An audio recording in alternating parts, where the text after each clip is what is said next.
Everybody say, praise the Lord.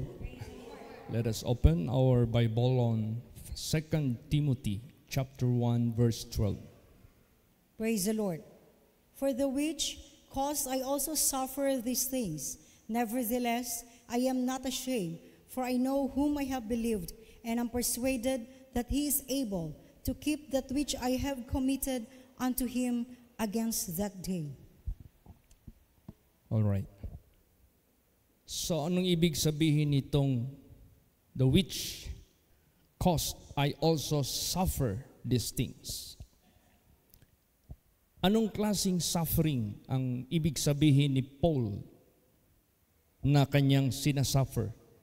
Sapagkat nung tinawag siya ng ating Panginoong Diyos ay meron ng pahayag ang Diyos sa kanya na meron siyang isa-suffer for the sake of the gospel of God. So ganun din po sa buhay natin. Ano bang isa-suffer natin bilang tinatawag tayo ng ating Panginoong Diyos? Basahin muna natin si Pablo. Acts 9:16. Praise the Lord. For I will show him how great things he must suffer for my name's sake. Yes. Yan yung revelation ng ating Panginoong Hesukristo sa buhay ni Pablo. For I will show him how great things he must suffer for my sake. At totoo, nangyari talaga ito sa buhay ni Pablo. O kaya sa buhay natin, anuman ang mga sufferings na pwedeng ipasuffer ng Diyos sa atin, kinakailangan tayo ay maging handa, tiisin, na without giving up, without fainting sa ating paglilingkod sa Kanya. Hanggang maka-endure tayo hanggang sa wakas. Ika nga sinasabi dyan, be not be weary in well-doing, for in due season you will reap if you faint not. Basahin pa natin ano yung natupad na suffering. 2 Timothy 1:8. Praise the Lord. Be not thou therefore ashamed of the testimony of our Lord, nor of me his prisoner, but be thou partaker of the afflictions of the gospel according to the power of God. Yan. So ang sufferings na tinutukoy ng ating Panginoong Hesukristo sa buhay ni Paul ay walang iba. Itong kanyang paglilingkod sa Diyos for the gospel of the kingdom of God. The preaching, the propagation, the testimonies, yung mga writings niya, nung nasa prisuhan siya. So, dami siyang mga tiniis sa buhay for the gospel of Christ's sake. So, ganun din sa buhay natin. Kung ating isipin sa mga nakaraan na kalipas, dami tayong mga sufferings na sinuffer. Alala ko pa yung nag-visitation kami ni Brother Chris sa Compostela na binaha yung karsada na aming dadaanan. So tumawid kami, pilit, para lang makarating doon sa aming tinulugan na walang iba yung tindahan sa ibabaw. Yun yung quarter ni Brother Benito at saka ni Sister Delia sa Compostela. Nung nag-cross kami, hindi ko akalain ganun pala kalakas yung current. Ang puntahan pa naman doon pag naanod ka, yung Agusan River. Kasi napakahaba yung Agusan River. Hanggang Compostela yung ilog na yan. Nung pagtawid namin ni Brother Chris, grabing pressure. Kung itaas mo yung isang paa, kulang na lang padparin ka agad. Kaya kung itaas mo man yung paa mo, tigasin mo talaga na hindi talaga siya mapadpad. Kaya pag mapadpad ka, ma-outbalance ka, matumba ka, so maglitaw yung katawan mo, wala ka ng pundasyon sa tinatayuan mo. Kaya ginawa namin ni Brad Chris yung ganoon talaga na apak hanggang nakarating kami doon sa pikas sa other side. Pagtitiis ni Pastor Samuel Gabre sa pagpropagate ng gospel, yang Davao Oriental, grabe yung criss-cross yan ni Pastor, together with his wife, together with all the crusaders, at naabutan ko pa yan. First time akong nag-hike ng Madsayap when Brother Ruben was assigned in Madsayap congregation. Parang binaba lang kami ng motor dyan sa gate 4. Hike na kami papuntang Madsayap. Doon ko naranasan na halos, kung di lang ako mahiya, ako na mismo ang magbuhat sa paa ko para lang makahakbang. Kasi laking city ako since childhood. It was my first time to hike such distance and such, yung ba pataas na bundok ba? Siyempre, pag pataas na bundok, pressurize yung katawan mo kasi inihila ka ng gravity.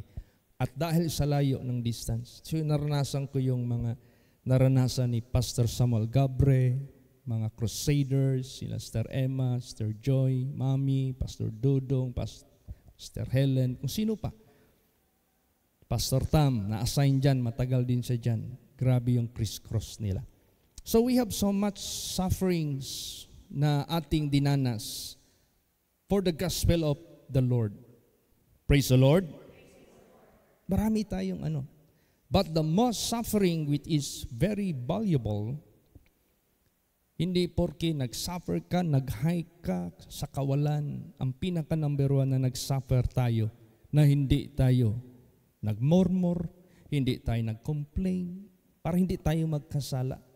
He that suffereth in the flesh hath ceased from sin. Yun ang pinaka-importante.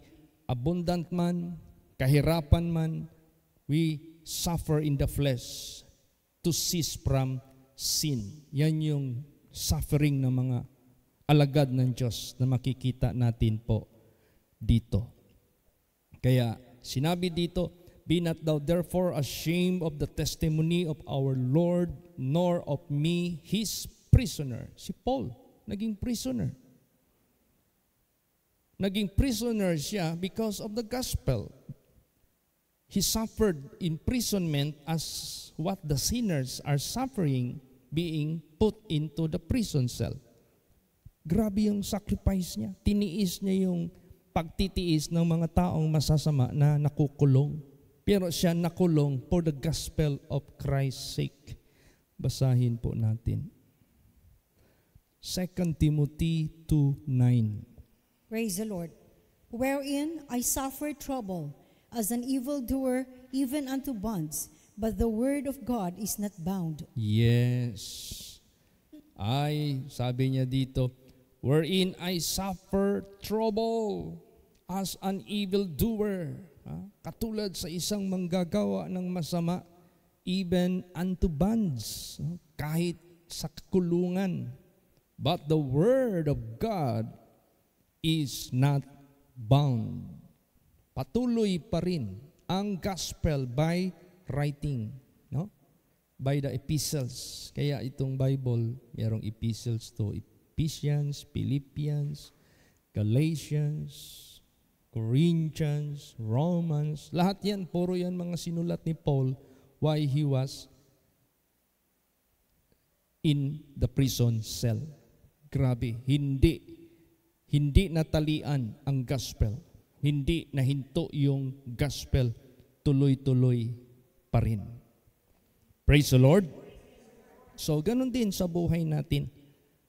For the gospel of Christ's sake, we suffer. But ganun pa man, as what Paul says, he said, I am not ashamed. Na wag nating ikahihiya. Basahin natin.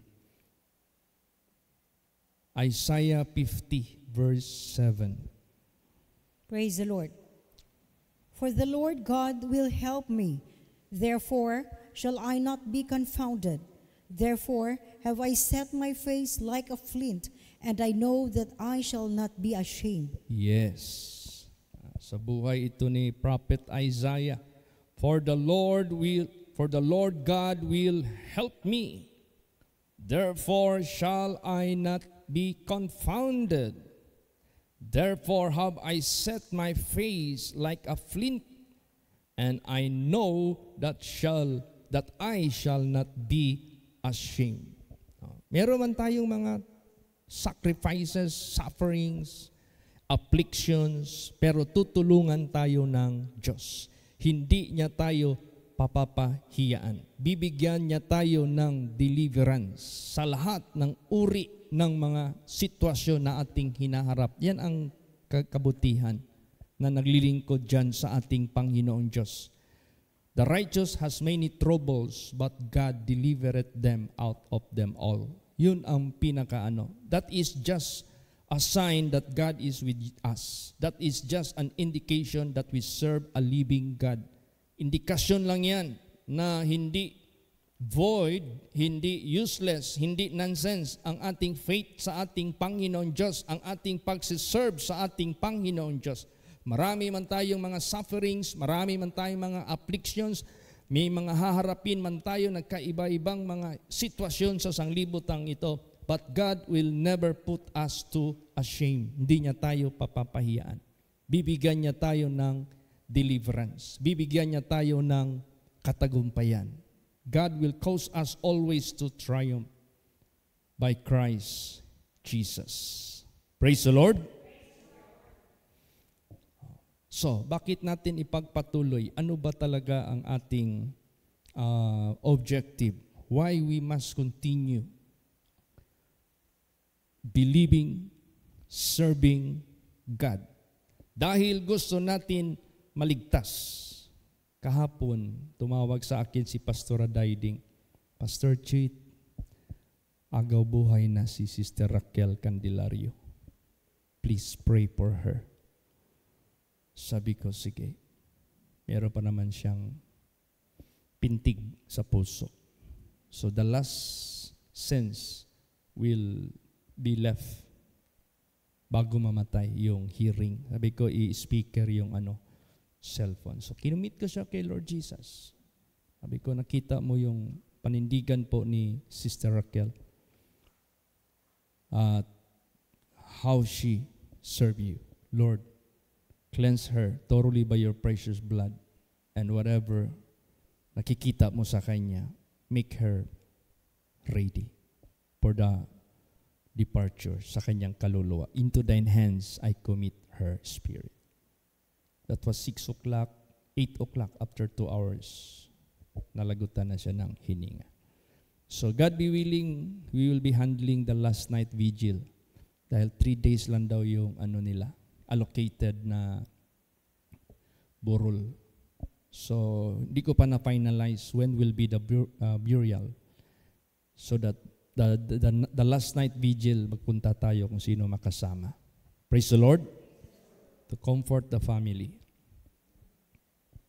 So, bakit natin ipagpatuloy itong gospel? There is no such main objective. Una, for your salvation. For my salvation. Na huwag tayong mawala sa Kanya. Huwag tayong lalayo sa Kanya. At the same time, itong pagsiserve natin sa ating Panginoon Diyos, this is for the salvation of the souls of many. As much as possible, kung sino ang maratingan sa Kanyang gospel, whether they will believe or not. The main objective of God is to save the souls of men. Kaya, tuloy-tuloy lang ang huwag nating ikahiya itong gospel of the Lord. As what Paul say, basahin natin. Romans 1:16. Praise the Lord. For I am not ashamed of the gospel of Christ, for it is the power of God unto salvation to everyone that believeth, to the Jew first, and also to the Greek. Yan. I am not ashamed of the gospel of Christ. Bakit ka nagsasuffer for the gospel of Christ? Anong hatid ng gospel of Christ? It is the power of God unto salvation. To whom? To everyone that believeth. Kahit sino na maniniwala. So napaka-importante. itong ating pagpatuloy sa ating paglilingkod sa Diyos, pag-suffer for the gospel sake, para tayo maligtas, para makaligtas tayo ng maraming kaluluwa. I-pray natin ang church na itatayo sa Manila congregation. Kasi binigyan na lang sila ng 1 year sa pamamahay o sa property ni Brother Hermie. So nagpiprepare sila. I-pray natin yung na makatayo sila ng simbahan doon sa binibili ng kongregasyon. Malaki-laki yun. Pray natin ito kasi napaka-importante. Praise the Lord. Magbe-base na si Pastor Tam sa Manila congregation. Marami yan sila doon. So i-pray natin at saka ang Manila congregation, that is embarking point for all pastors. Either magpunta sa Luzon or doon sa North Luzon or magpunta dito sa South Mindanao. Embarking point. Bakit? Nandyan yung pinaka main na airport natin na madalas dyan ang rota. I-pray natin. Grabe na ang mga sufferings nila doon. Praise the Lord. So i-pray natin ito na malutas ito. Ano pa? Itong Taganaga congregation. God will pour out His blessings. Malaki talaga ang impact sa kasiraan ng karsada, pati produkto ng mga anak ng Diyos. Unti-unti na itong na restore. I-pray natin. Pati ang Dahican congregation, i-pray natin. Kasi na-stop talaga yung construction ng simbahan nila. Pati ang Kanggusan, yung dati nilang plano, hindi natuloy. Bakit? What for? Para saan yung churches? For the souls of men. To maintain the gathering, to maintain the feeding, to maintain the assembling of ourselves, of one another, because Jesus is coming soon. We should not neglect our gathering together. Praise the Lord. Pasalamat nga tayo dito sa Davao congregation dahil God did solve our problem. Kung sa atin lang Davao congregation, this is enough for us. Sinulba na ni Jesus Christ yung ating problema. Praise the Lord. So, i-pray natin yung iba pa na kinakailangan talaga ma-establish ang kanilang mga churches. Lahat ng reason, lahat ng dahilan, why we need to suffer, why we need to sacrifice, why we need to pray and commit unto the Lord in prayer. As what Paul say, I know whom I have believed, and I am persuaded that He is able. Useless na humingi tayo sa Kanya without considering that He is able. Bakit ating i-commit ngayon sa prayer? Ano mang hinaharap natin, for the sake of the gospel, for the sake of the souls of the people, children of God, and the people of the world. Bakit natin hiningi ito sa prayer? Because we know whom we believe, that He is able. Praise the Lord. That He is able unto those things which I have committed. Ano ba itong kinukommit natin sa Diyos? The souls of men, the souls of the people. Kailangan ma-preserve ano ang mga necessities sa mga preservation ng mga kaluluwa na yan. Isa yan itong church. Because that is the place wherein the people of God will be gathering together. How good and how pleasant it is for the brethren that dwell together in unity. Sabi pa ni David, I was glad when they say unto me, let us go into the house of the Lord. Praise the Lord. So lahat itong mga hinaharap natin, i-commit natin ito sa prayer. God will bless. Ganon din ang Dipolog. Hahanap sila nag-i-scout na sila doon ng lupa para matirikan ng simbahan. I-pray natin ito. God will shower His blessing. Sabi ko kay Pastor John, meeting mo muna yung congregation mo. Mag-raise up kayo ng pera dyan. Then mag-counterpart na lang yung happy sharing at kung sino pang mga makabigay ng personal para makabili kayo ng lupa. But without God, we can do nothing. So, As we know whom we believe and that He is able to keep that we have committed unto Him. Ano i-commit natin sa Kanya? The salvation of the souls. Ano ang meron dyan sa salvation of the souls? They need to be maintained. How can they be maintained? They must pastor. They must church, wherein they may gather together. So, anything that is in connection, the preservation or the salvation of souls, let us pray for all these things. Praise the Lord. Lahat yan, ibibigay yan ng ating Panginoong Hesukristo. What is the most important thing? We know whom we believe. Kilala natin siya, sino ating pinaniniwala. Tayo, Davao Congregation. Tayo yung pinaka number 1 na natulungan because we know whom we believe. Katulad sa ating kalagayan dito. How God did provide. Basahin natin ang Psalms 9 verse 10. Praise the Lord. And they that know thy name will put their trust in thee, for thou, Lord, hast not forsaken them that seek thee. Yan. They that know thy name will put their trust in thee, for thou, Lord, hast not forsaken them that seek thee. So, tayo na nakakilala sa Kanyang pangalan, naglagak tayo ng pananalig sa Kanya, siya na Panginoon, magpakailan pa man hindi magtatakwil sa humahanap sa Kanya. So let us seek Him, let us seek God, let us seek Jesus for all these necessities for our brethren in different places. Kasi this is in regarding lahat sa preservation ng mga kaluluwa. Praise the Lord. Para yan sa preservation ng kaluluwa na kinocommit natin dyan sa Kanya na pagdating ng panahon, kung kunin man ni Jesus, maka-endure with Christ. Kung nandito man habang buhay pa, madatnan sa pagbalik ni Jesus, madala sa Kanyang kaharian. Ano pa? Ano pa ang ating nalalaman na kilala natin na ating pinanampalatayanan? Basahin natin Romans 15:12 hanggang 13. Praise the Lord. And again, Isaiah saith, there shall be a root of Jesse, and he that shall rise to reign over the Gentiles. In him shall the Gentiles trust. Now the God of hope fill you with all joy and peace in believing, that ye may abound in hope through the power of the Holy Ghost. Yes. Prophecy, na ito? By Isaiah. There shall be a root of Jesse, and he shall rise to reign over the Gentiles. In him shall the Gentiles trust. Sino ba ang mga Gentiles? Di ba tayo?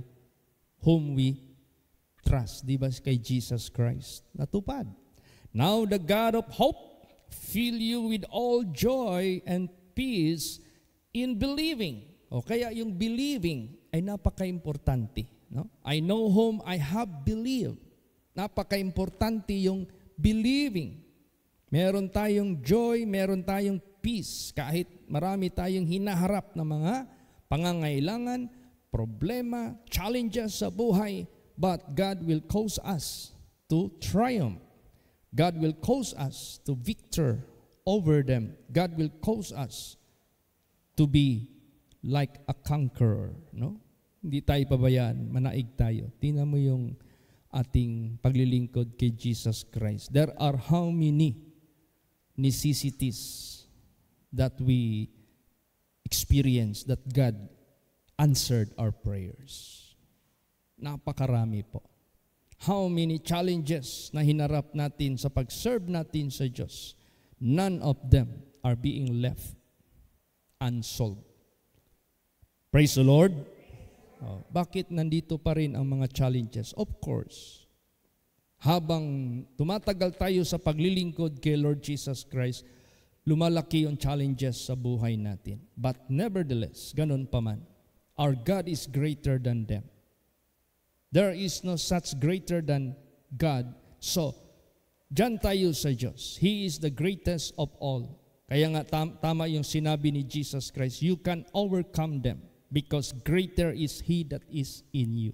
There is no such greater than him. He is greater in everything. Praise the Lord. So maharap natin by the grace of God, by the power of God. So let us commit all these things. I-commit natin ito lahat sa ating Panginoong Kristo sa prayer na gagawin natin ngayong gabing ito. Then please support me in prayer sa Malagos itong March 20. Meron kaming another na naman na service doon. Then 23 of March, merong birthday service kay Nanay Glo. To God be the glory. Si Nanay Glo na lang ata ang naiwan among the elders. Yung mga elderly na, panahon pa ni Pastor Samuel Gabriel and si Tatay Elmo. So we will be celebrating with the family with the gospel of God. Meron doon service na gagawin. Praise the Lord. So let's commit all. Kanina, nag-canvas lang ako ba? Naghanap lang ako ng mga paraan kung anong gamitin natin na pag-stand dyan sa tulda.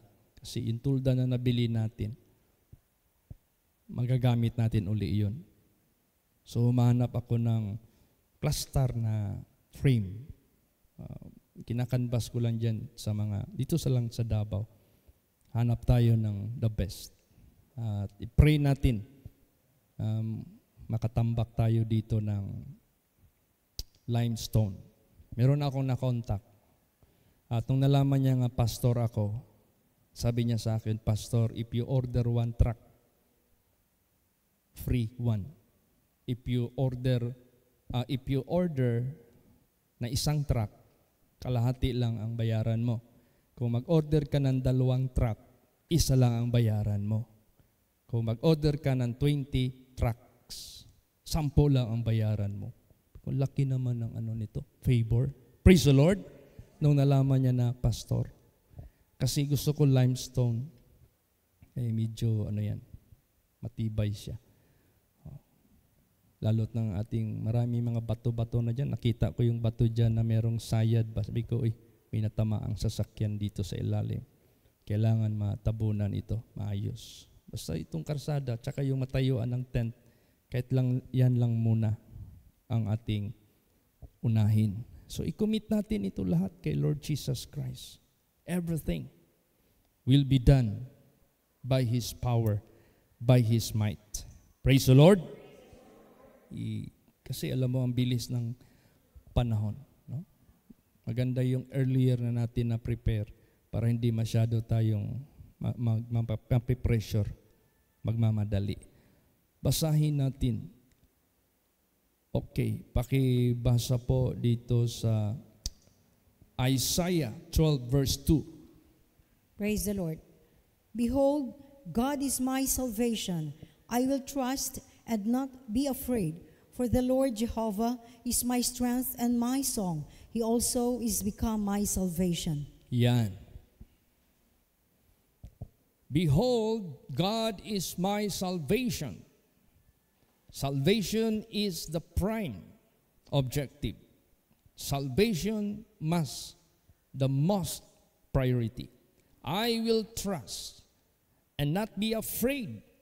Anything na haharapin natin sa sanglibotang ito. For the Lord Jehovah is my strength and my song. He also is becoming my salvation.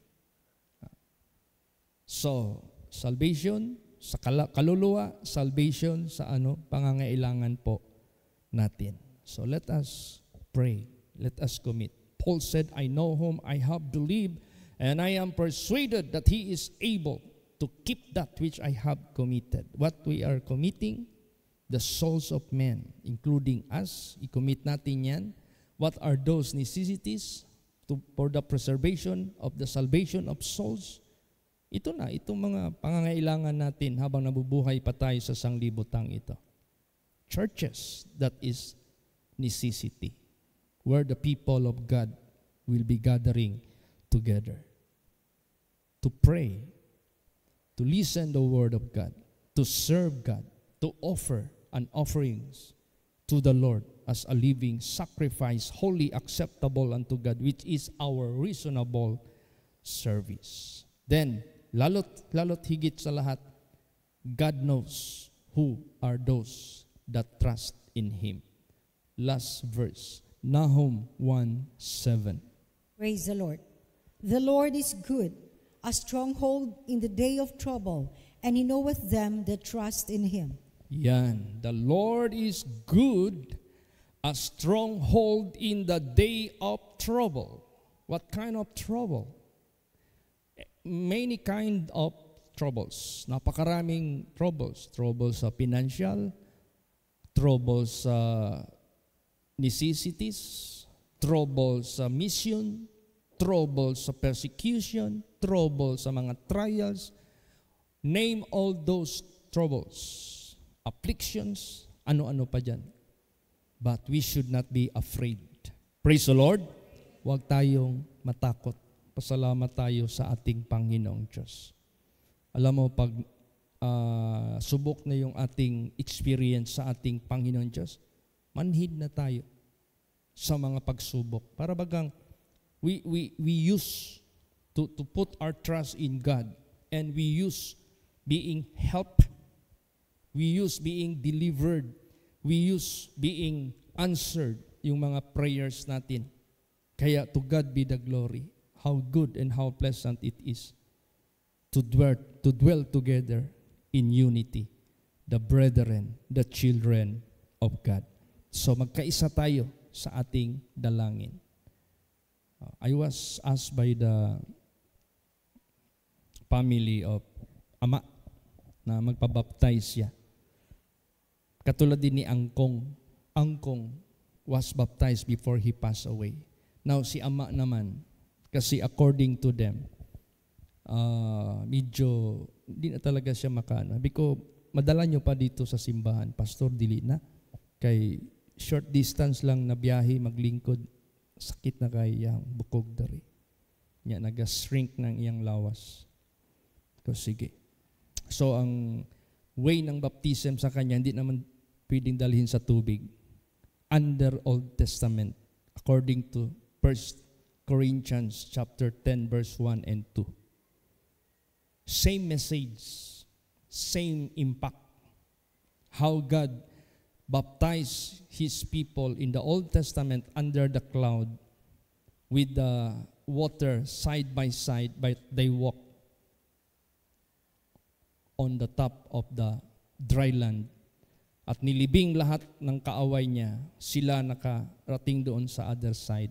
So the same message, ililibing yung mga kasalanan para makarating ka doon sa land of promise. So, ang bait ng Diyos. If those personalities or individuals who are no longer capable or able to be baptized in water baptism, God made a way for them. God has many ways. God has many means how to save His people. Praise the Lord. Kaya to God be the glory. Pasalamatan natin ang ating Panginoong Diyos. At niremind ko lang yung family. Yung matagal lang hindi nagsisimba dito, sabi ko, remember how God made miracles sa buhay ninyo. He is reminding you. He is calling you. Remember that the 10 lepers who were healed, but only one came to give glory to God. And Jesus said, where are the 9? Were they 10 got healed? Where are the 9? Kaya tinatawag kayo ng ating Panginoong Hesukristo. So, commit natin lahat sa dalangin. Praise the Lord. Then, whatever, ano man ang will ni Lord Jesus Christ, yung imamaling, i-pray natin na ma-establish ito. Then, si Pastor Rain na naman ma-assign sa Pequeño. Malilipat siya doon. Kasi medyo hindi talaga capable yung congregation ng IBID to accommodate such number of people. Kaya ina-arrange na sila. So, i-commit natin ang work of the ministry na ma-establish talaga ang bawat kongregasyon, ma-preserve talaga. Ito namang Don Carlos Ben? San Carlos? Don Carlos? Don Carlos. Ipabalik ko pabisitahan yan kay Pastor RJ. Kasi according sa chat namin, bumabalik na yung mga datihan doon. So I will ask Pastor RJ to do the visitation. So we have so much to pray. We have so much to consider. I-commit natin lahat ito. Kahit gaano pa yan karami, kahit gaano pa yan kalaki, it doesn't matter. Our God is greater than them. Kaya Paul said, I know whom I have believed, and I am persuaded that He is able to keep that which I have committed unto Him against that day. This is all about the salvation of souls, and all that are regarding to that matter. Let us commit everything unto God. He will provide. I-pray nyo that I could visit Davao Oriental by the grace of God. Maybe after March 28. So i-pray natin ang lahat ng mga speakers. I made already yung bubunutin ninyo mamaya. Mabuti kompleto ang mga speakers natin ngayon. So let's pray for the March 28 commemoration of the death of Jesus Christ. Praise the Lord. Magsitayo po ang lahat.